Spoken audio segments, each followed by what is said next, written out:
ஜெய் ஸ்ரீ மாத்ரே நமக.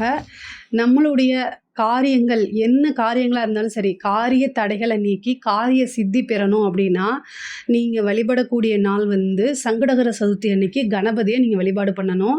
இந்த சங்கடகர சதுர்த்தி என்னைக்கு வருது அப்படின்னா 16/5/2025 வெள்ளிக்கிழமை வருது.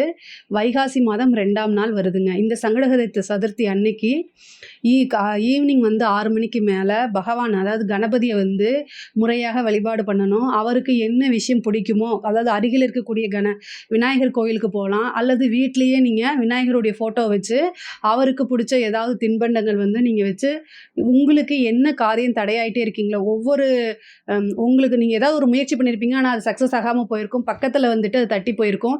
இந்த மாதிரி விஷயங்களுக்கு நீங்கள் கணபதி விக்னங்களுக்கெல்லாம் அதிபதி, அதாவது நமக்கு எந்த காரியம் செஞ்சாலும் அதை தடைக்கு நமக்கு எந்த காரியம் செஞ்சாலும் அதில் தடை வருது அப்படின்னா நீங்கள் கணபதியை வழிபாடு பண்ணலாம். விக்னங்களுக்கெல்லாம் அதிபதி விக்னேஸ்வரா, என்னுடைய விக்னங்களை கலைந்து எனக்கு காரிய சித்தி கொடு அப்படின்னு சொல்லி அவரை மனசார பிரார்த்தனை பண்ணுங்கள். நீங்கள் எடுக்கக்கூடிய ஒவ்வொரு காரியமும் வெற்றியாகும்.